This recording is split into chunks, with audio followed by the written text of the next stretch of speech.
বল বল সালা। আর আমাকে সকালবেলায় উঠে কথা শোনাবি? বল আগে। প্রত্যেকদিন আমাকে উঠে কথা শোনানো, তাই না? আজকে তোকে কে বাঁচাই আমি দেখবো। ছেড়ে দে বাবা, দয়া করে আমাকে ছেড়ে দে। আমি কোনোদিন তোকে আর কিচ্ছু বলবো না। যা ইচ্ছা তুই তাই করিস। তবে প্রত্যেক দিন তো একই কথা বলিস, কিন্তু কোনোদিন নিজের কথা রাখিস না।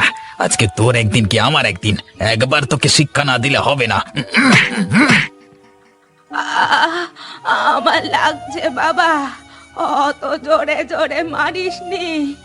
আমি যে আর সহ্য করতে পারছি না। আহ, আহ। আরে আরে কাকা, কি হলো? তুমি এভাবে ঠাকুমাকে মারছো কেন? তাতে তোর কি কিছু যায় আসে? হ্যাঁ, আমি আমার মাকে মারি ধরি না যত্ন করি সেটা তো তোর দেখবার প্রয়োজন নেই। প্রয়োজন আছে। তুমি এভাবে ঠাকুমার উপর অত্যাচার করবে সেটা আমি মুখ বুজে সহ্য করব না। এই নিজের জর্গায় তেল দে পলাশ। লোকের পরিবারের দিকে নাক গলাতে আসবি না। তোকে আমি যেটা বললাম সেটা কর। দেখো কাকা, আমি তোমাকে অনুরোধ করছি, ঠাকুমার বয়স হয়েছে, এভাবে ওকে মেরো না। সালা, তোকে ভালো কথা বললে তোর কানে যায় না, তাই না? বেরো এখান থেকে, একদম এখান থেকে দূর হয়ে যাবি বলে দিলাম। ঠিক আছে কাকা, আমি যাচ্ছি, কিন্তু তুমি তোমার পাপের শাস্তি একদিন পাবে। চুপ সালা, এবার মাকে ছেড়ে তোকে মারবো। বাঁচতে চাইলে বেরিয়ে যা। কি রে পলাশ, কি হলো কি? সকালবেলা এরকম রেগে গেছিস কেন? বাজারে যে গেলি তুই। বাজারে আর যেতে পারলাম কই, রাস্তা থেকেই ঘুরে বাড়ি এলাম। আমার মাথা এখন গরম হয়ে আছে মা। কিন্তু কেন? হয়েছেটা কি? এত মাথা গরম কিসের জন্য? কি আর বলবো মা, রাস্তায় যেতে যেতে এমন এক দৃশ্য দেখলাম। সেটাই তো জিজ্ঞাসা করছি, কি দেখেছিস কি? বল না। নগেন কাকার বাড়ির পাশ দিয়ে যাচ্ছিলাম, হঠাৎ করে দেখি নগেন কাকা তার মাকে খুব মারছে উঠানে ফেলে। আমি বাধা দিতে গেলে নগেন কাকা আমাকে কথা শুনিয়ে দিল। তাই নাকি? তা তোর ওদের বিষয়ে কথা বলতে যাওয়ার কি দরকার ছিল? তুমি বলছো কি মা? বুড়িমাকে এভাবে মারছে, আমি আটকাতে যাব না? সেটা কখনো হয়? কি আর বলবো, এখনকার যুগটাই অন্যরকম। তুই মানুষের ভালো করতে গেলে উল্টে ক্ষতি হয়ে যায়। সেটাই তো দেখলাম, নগেন কাকা আমাকে অপমান করে ওখান থেকে তাড়িয়ে দিল। ওই জন্যই তো বলছি, পরের বিষয়ে কথা বলতে না যাওয়াই ভালো। নিজেরটা নিজে বুঝে নিতে হবে। বুড়িমার কি কষ্ট হচ্ছিল না বলো? ওর কষ্ট দেখেই আমি আর চুপ থাকতে পারিনি। সময় আসতে দে, নগেন ওর পাপের শাস্তি ঠিক পাবে। কেউ আটকাতে পারবে না।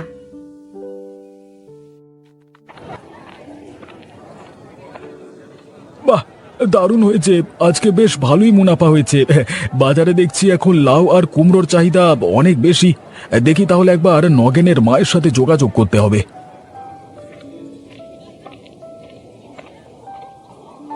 আরে বুড়িমা যে, এইমাত্র আমি তোমার কথাই ভাবছিলাম। ভালোই হলো তোমার সঙ্গে দেখা হয়ে। কেন বাবা, কিছু দরকার ছিল নাকি? আসলে বুড়িমা, তোমাদের ঘরে লাউ আর কুমড়ো দুটোরই তো গাছ আছে। আমি সেখান থেকে লাউ আর কুমড়ো আনতে চাই, বাজারে বেশ ভালোই চাহিদা। ও গাছ আর আমার নেই রে। ও গাছ এখন অন্যের হয়ে গেছে। তার মানে তুমি কি বলছো কি বুড়িমা? আজকে আমাকে আমার ছেলে ঘর থেকে তাড়িয়ে দিয়েছে বাবা, তাই ওই ঘর আর আমার নেই। বলো কি গো বুড়িমা, হঠাৎ তোমাকে ঘর থেকে তাড়িয়ে দিল কেন? কাজ করতে বলেছিল, তাই তাই জানিস আমাকে আজকে ও কত মেরেছে।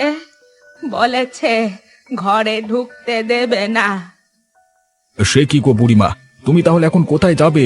তোমার যাবার তো কোনো জায়গা নেই। দু চোখ যেদিকে যায় সেদিকেই চলে যাব। না না বুড়িমা, তুমি এভাবে হুটহাট করে কোথাও যেও না। একে তোমার বয়স হয়েছে, তারপর আবার একা একা এদিক ওদিক যাওয়া তোমার ঠিক হবে না। হঠাৎ যদি কোথাও কিছু হয়ে যায়। যা হবে হোক, এ জীবন আর রাখতে ইচ্ছে করে না আমার। মনে হয় যেন শেষ হয়ে যায়। বুঝতে পেরেছি, নগেনের খারাপ ব্যবহারে তোমার মনে খুব আঘাত লেগেছে। ঠিক আছে, তুমি আমার সাথে আমার বাড়িতে চলো, আমাদের সাথেই থাকবে, চলো।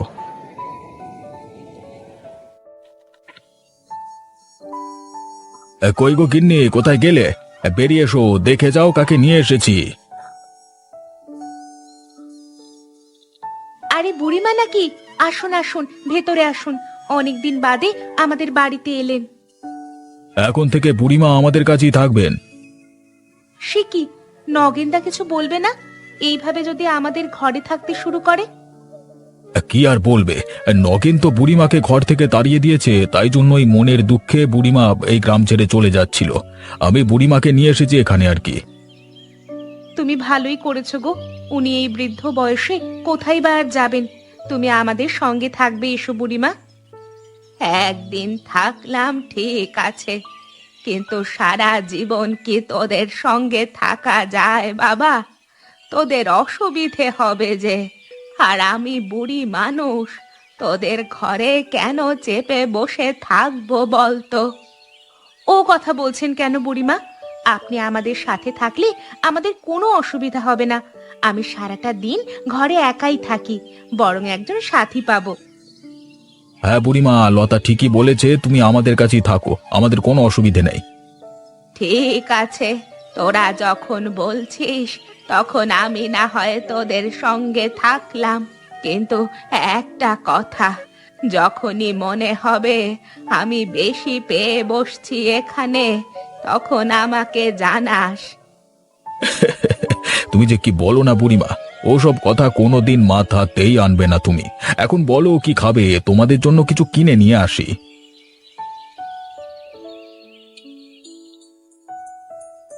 কতদিন বাদে গ্রামে এলাম, আমার যে কি ভালো লাগছে কি বলবো।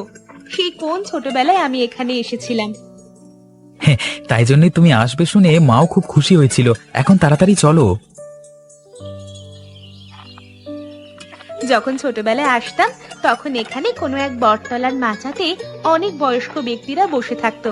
আমাকে দেখে তারা নাতনি নাতনি করে কথা বলতো। এখন সেসব উঠে গেছে দিদি। এখন বয়স্ক ব্যক্তিরা এখানে ভালো থাকতে পারে না, সকলেই কষ্টে থাকে। তাই নাকি? কেন? তারা কষ্টে থাকে কেন? বুঝতে পারছি, এখানে হাসপাতাল নেই কাছে পিঠে, একটু অসুবিধা হতে পারে। বাড়ি চলো, সবকিছু বলছি তারপর। আরে এসো এসো সুনিতা, এসো। কতদিন পর আমাদের এখানে এলে, কেমন আছো বলো? আমি ভালোই আছি, তোমরা সবাই কেমন আছো? দিদিকে কি এখানেই দাঁড় করিয়ে রাখবে? ভেতরে নিয়ে যাবে না নাকি? এসো সুনিতা, এসো, ভেতরে এসো তোমরা। এখন আবার ঘরে গিয়ে কি করব? চল না, আমি আর তুই বরং একবার বাইরে থেকে ঘুরে আসি। আরে পরে যাবে, অনেক দূর থেকে এসেছো, এখন খিদে পেয়ে গেছে। তোমাদের জন্য আমি গরম গরম ফুলকো লুচি করে রেখেছি, সাথে বাঁধাকপির তরকারি আর গরম বেগুন ভাজা। এসো এসো, খেয়ে নাও। হ্যাঁ দিদি, চলো আমরা আগে খেয়ে নিই।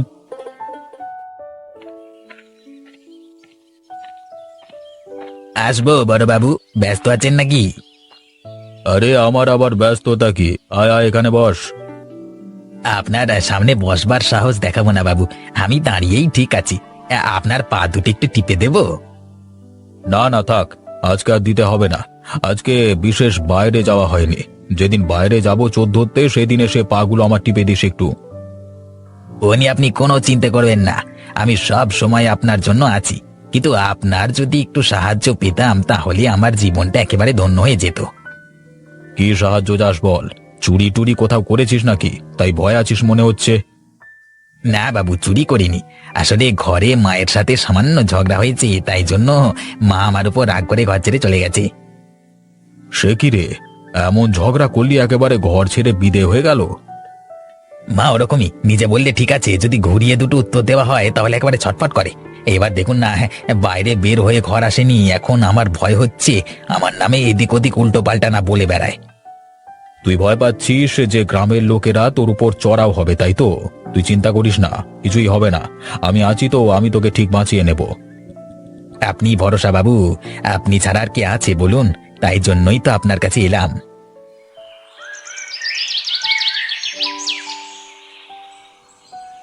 না রে বাবা গোপাল, অনেক ভেবে দেখলাম, এইভাবে তোদের বাড়িতে থাকলে অনেক লোকে অনেক কথা বলবে। আরে যে যা বলে বলুক না, লোকের কথায় কিছু যায় আসে না। তুমি থাকবে আমাদের বাড়িতে আমাদের মায়ের মতো, ব্যাস। তোরা বুঝতে পারছিস না, আমি তোদের বাড়িতে থাকলে লোকে বলবে তোরাই আমার ঘর ভেঙেছিস, লোকে তোদেরকে সন্দেহ করবে। তাহলে আপনি এই বৃদ্ধ বয়সে কোথায় যাবেন? কোথায় আবার যাব, এই গ্রাম থেকে চলে যাব, আর তাছাড়া তো কোনো উপায় নেই। না না বুড়িমা, তুমি যদি চাও তাহলে আমি আর লতা আর নগেনের সাথে একবার কথা বলতে পারি। না না, ওর সাথে কথা বলে কোনো কাজ হবে বলে মনে হয় না, ছেড়ে দাও। আমাকে নিয়ে অত চিন্তা করতে হবে না। আপনি অত ভয় পাবেন না বুড়িমা, আমরা ঠিক আপনার ব্যবস্থাটা করে দেব। যদি নগেন আমাদের কথা না শোনে তাহলে অন্য ব্যবস্থা করব, তবুও আপনাকে ওই ঘরে ফিরিয়ে নিয়ে যেতেই হবে। তুমি ঠিকই বলেছ, আমাদের নগেনের সাথে কথা বলতেই হবে, না হলে হবে না। বুড়িমাকে এভাবে হেলায় হারালে হবে না। আর নগেনদারও বলিহারি, ওর মা যে কবে ঘর থেকে বেরিয়েছে ওর একটু খোঁজও নাই। সত্যি এমন ছেলে দেখা যায় না বাবা। কি আর করবে, মা ঘর থেকে বেরিয়ে এসেছে, তাতেই হয়তো ওর শান্তি হচ্ছে। আমারও সেটাই মনে হয়। আসলে বুড়িমা তো ওর অলসতার জন্য ওকে কথা শোনাতো, সেই কথা হয়তো সহ্য করতে পারতো না। পারতো না তো বটেই, সেই কারণেই আমার সঙ্গে ঝামেলা করে আমাকে ঘর থেকে বার করে দিয়েছে।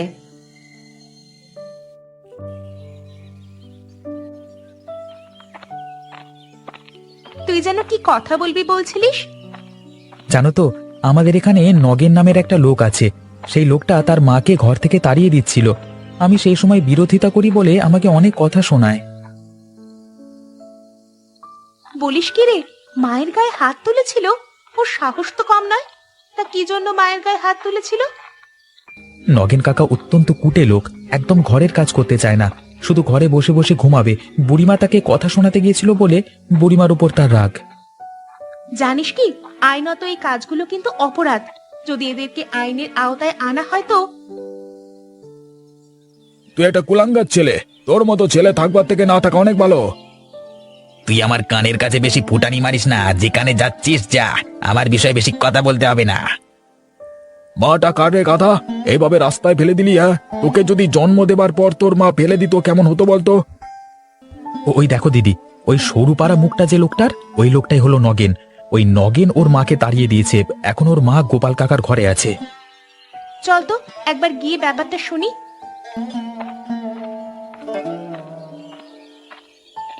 কি ব্যাপার তোমার, এখানে ঝগড়া করছো কেন? দেখো না বোন, এই লোকটা ওর মাকে ঘর থেকে তাড়িয়ে দিয়েছে, কিছুতেই ঘরে ঢোকাতে চাইছে না। আমি বলছি বলে আমাকে আবার গরম দেখাচ্ছে। এটা তো ঠিক কথা নয়। নিজের মাকে এইভাবে ঘর থেকে তাড়িয়ে দেওয়া একদম ভালো কথা নয়।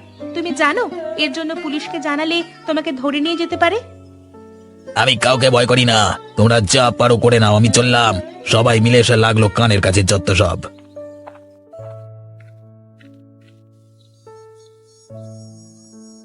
এসো এসো বোন এসো, বুড়িমা ওই ঘরের মধ্যেই আছে। কই গো গিন্নি, কোথায় গেলে? একবার বেরিয়ে এসো, দেখে যাও কে এসেছে। হ্যাঁ বলো, এ কে? এ আমার দিদি হয়, আজকে এসেছে, বুড়িমার সাথে কথা বলতে চায়। বুড়িমা, তোমাকে যে যে প্রশ্নগুলো করছে সেগুলোর উত্তর দাও তো একটু। হ্যাঁ বলো মা, কি জিজ্ঞাসা করতে চাও? আচ্ছা, আপনার ছেলে কি আপনার উপর অনেক অত্যাচার করে? তাহলে আমি আইনত ব্যবস্থা নিতাম। আইনের আওতায় আনলে এরা ঠিক সোজা হয়ে যাবে। কি বলি বলো তো মা, নিজের ছেলে বলে কিছু বলতে পারি না। ও যা করছে করুক, সময় এলেই নিজের ভুল আশা করি বুঝতে পারবে। এইভাবে ভুল বুঝতে পারবে না। আমাদের একবার কথা বলতে হবে স্থানীয় থানায়, সেখানে পুলিশের সাহায্য নিয়ে একবার আপনার ছেলেকে ভয় দেখাতে হবে, না হলে হবে না। কিন্তু পুলিশে যদি ওকে ধরে নিয়ে যায়? কোথাও নিয়ে যাবে না, আমি তো আছি, কোনো চিন্তা নেই।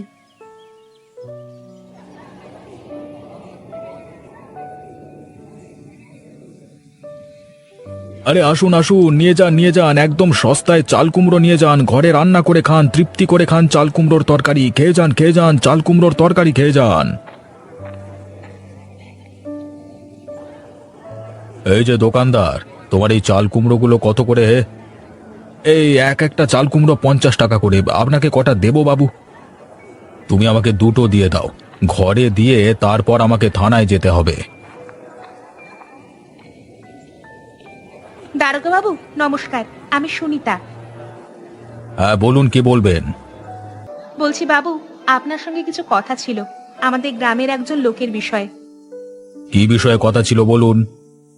আমাদের গ্রামে নগেন নামক একজন লোক তার মাকে দেখে না। আপনি যদি ওকে একটু সায়স্তা করে দিতেন তাহলে খুব ভালো হতো। এই রে, নগেনকে তো কিছুই বলা যাবে না। নগেন আগে থেকে আমাকে বলে রেখেছে সবকিছু। এবার তোমার যা কিছু বলবার থানায় বলবে, এখানে আমি এসব কথা শুনবো না। কেন শুনবেন না বাবু? আমরা সকলে মিলে একজনকার ভালো করবার চেষ্টা করছি, আর আপনি আমাদেরকে সাহায্য করবেন না? এই ছোকরা, একদম মুখ সামলে কথা বলবে বলে দিলাম। তুমি কি আমাকে শেখাতে এসেছো আমাকে কি করতে হবে না করতে হবে? বেশি যদি কথা বলবে তো তোমাকে আমি জেলে পুরবো। সেটা আপনি পারেন না, আর পারবেনও না। আমাকে তুমি চ্যালেঞ্জ করছো? তোমার তো সাহস কম নয়। বাবু, ওরা তো ভালোর জন্যই বলছে। আপনি যদি সাহায্য করেন তাহলে একটা বৃদ্ধ মায়ের খুব সহায়তা হতো। আমি তোমাদের জ্ঞান শুনতে এই সকালবেলায় এখানে আসিনি। তোমাদেরকে আমি দেখে নেব পরে। আমি চললাম এখান থেকে।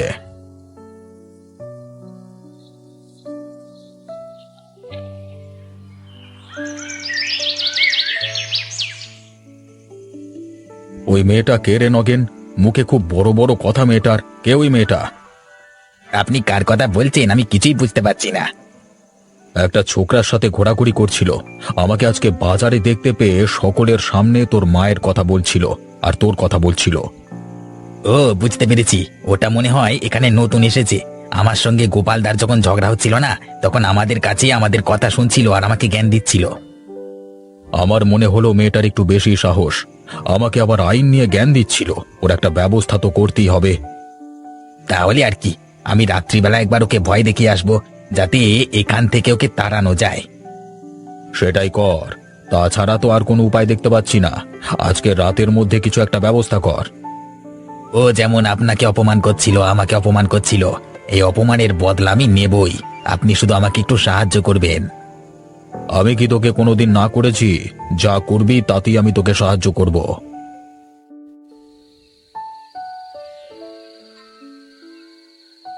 তুই কি বুঝলি মা? এইভাবে কি কাজ হবে? নগেনকে কি সায়স্তা করা যাবে? না, হবে না। কারণ আমার যা মনে হলো এখানকার পুলিশও নগেনের সাথে যুক্ত আছে। কোনোভাবেই আজ ওর হাত থেকে মাকে ছেড়ে দেওয়া যাবে না। ভবিষ্যতে যদি আবার মারধর করে তাহলে তা প্রমাণ করা যাবে না। তাহলে কি হবে? কোথায় পলাশ? কোথায় গেলি? বেরিয়ে আয় ভাই। আমি আমার ভুল বুঝতে পেরেছি। আমি আর কোনো মতেই আমার মায়ের উপর অত্যাচার করব না। সালি, তুই আমার নাম খারাপ করবি তাই না? তোকে আজকে আমি শেষ করে ফেলবো। কেউ তোকে আমার হাত থেকে বাঁচাতে পারবে না। ইয়া! ওরে বাবা রে, মরে গেলাম রে। আমাকে মেরে ফেললে। মা, নগেন কাকা আমাদের আঘাত করে চলে গেল। তাড়াতাড়ি বেরিয়ে এসো মা। কি হলো কি? তোর মাথা দিয়ে রক্ত বেরোচ্ছে তো। ওই নগেন কাকা দিদিকে আঘাত করে পালিয়ে গেল। ওই নগেনের অনেক বার বেড়ে গেছে। এবার ওকে আমাদের গ্রামবাসীদেরকেই সোজা করতে হবে। মা, এখন তাড়াতাড়ি দিদিকে ভেতরে নিয়ে চলো। ওরে, শুধু ভেতরে নিয়ে গেলে হবে না। তুই জলদি গিয়ে একটা ডাক্তার ডেকে আন। এক্ষুনি তোর দিদিকে শুশ্রূষা করতে হবে। ওরে বাবারে, তো এখন আমাকে ছেড়ে দাও। আমার প্রচন্ড লাগছে, আমাকে ছেড়ে দাও। এই, তোকে অনেক সুযোগ দেওয়া হয়েছে। তুই এরপর ঘর ছেড়ে বাইরের লোককে আক্রমণ করতে শুরু করেছিস। তোর 12টা আমি বাজাচ্ছি, দাঁড়া। সবাই একে মার। আরে আরে আরে, কি হলো? তোমরা সবাই মিলে নগেনকে এভাবে মারছো কেন? এই জানো, একজন মানুষের উপর অত্যাচার আইনত অপরাধ। এতদিন আপনার আইন কোথায় ছিল যখন সকলের উপর নগেন অত্যাচার করছিল? আরে কি হয়েছেটা কি আমাকে খুলে বলবে তো? আপনাকে কিছুই শুনতে হবে না। আমাদের কাজ আমাদেরকে করতে দিন। আপনি যেমন আগেও চোখ বন্ধ করেছিলেন, এখনো চোখটা বন্ধ করে থাকুন, তাহলে ভালো হবে। একজন পুলিশের সাথে তোমরা এমন ব্যবহার করছো? বেশ করেছে। যারা মুখের কথায় সোজা হবে না তাদেরকে একবার পিটিয়ে সোজা করা দরকার। নগেন আমার ছেলে, তাও আমি বলছি ওরা যা করেছে ঠিক করেছে। আপনি এখান থেকে চলে যান। গ্রামের লোকের মাথায় রক্ত উঠে গেছে, ওরা যখন তখন আপনার উপর আক্রমণ করতে পারে। না না, এরা যা রেগে গেছে মনে হচ্ছে এখান থেকে পালিয়ে বাঁচতে হবে, না হলে আমিও মারকে মরবো। পালাই এখান থেকে।